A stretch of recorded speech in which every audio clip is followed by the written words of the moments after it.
আদিবাসী শিক্ষককে প্রাণে মারার হুমকি ও সরকারি জমি লুটের অভিযোগে তৃণমূল অঞ্চল সভাপতির বিরুদ্ধে পথে নামল আদিবাসীরা। বাঁকুড়ার পাত্রসাহের ব্লকের কুসদেব অঞ্চলে আদিবাসীদের উচ্ছেদের চক্রান্ত এক আদিবাসী শিক্ষককে প্রাণনাশের হুমকির অভিযোগে তীব্র উত্তেজনা ছড়ালো।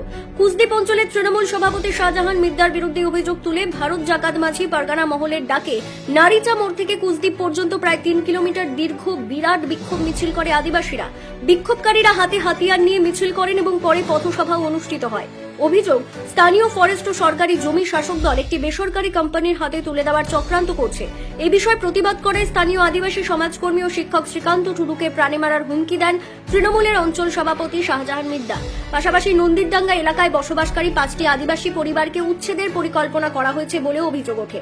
এই ঘটনার প্রতিবাদে ভারত জাকাত মাঝি পারগানা মহলের পাত্রসাহের মুলুক কমিটির ডাকে আদিবাসীরা সংগঠিত হয়ে রাস্তায় নামেন। ঘটনার জেরে গোটা এলাকায় চরম উত্তেজনা ছড়িয়ে পড়ে। পরিস্থিতি নিয়ন্ত্রণে রাখতে ঘটনাস্থলে ব্যাপক পুলিশ মোতায়েন করা হয়, যদিও তৃণমূল কংগ্রেসের পক্ষ থেকে সমস্ত অভিযোগ অস্বীকার করা হয়েছে।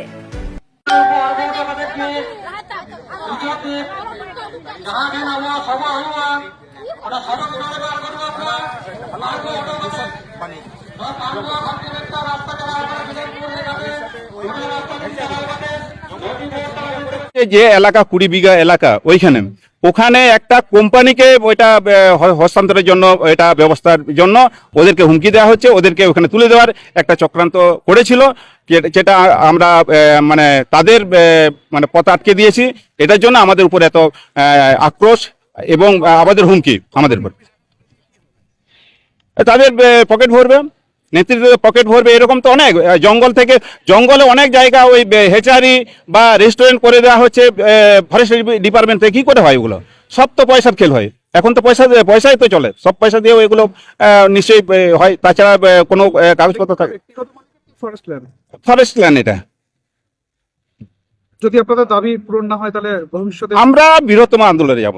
আমরা একবারে গণতান্ত্রিক ভাবে আমরা যদি এটা দাবি দেওয়া বলতে আমরা তো বলছি তাদেরকে প্রতিষ্ঠিত করতে আমাদের জল জঙ্গল জমি, যেটা 2006 বনাধিকার আইন, আমাদের সেই অধিকার দিতে হবে।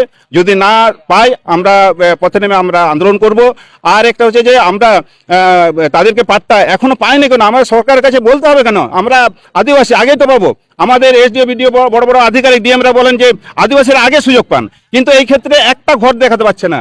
একটা আমাদের এরকম ভাবে আমাদের তারা এখনো পাট্টা পায়নি, ঘর নেই।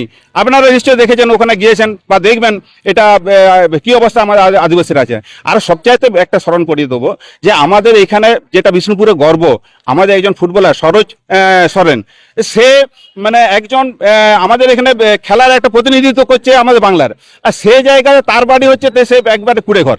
ভাবতে পারছি, আমরা অনেক আবেদন নিবেদন করেছি, সেই এখনো তার একটা বাড়ির ব্যবস্থা হয়নি। তাহলে আমরা কতটা পিছিয়ে আছি এটা নিশ্চয়ই অবগত হচ্ছেন সকলেই। আমরা ওই জন্য বলছি যে আমাদের অধিকারটাকে আমরা ছিনিয়ে নেব। সরকার আমাদের দেবে না, নেতারা দেবে না।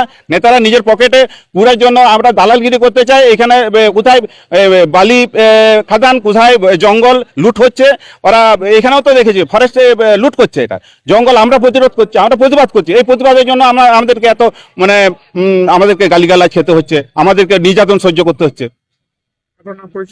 আমার নাম শ্যাম মান্ডি, ভারত জাকাত মাঝি পারগানা মহল, বাঁকুড়া জেলা পারগানা।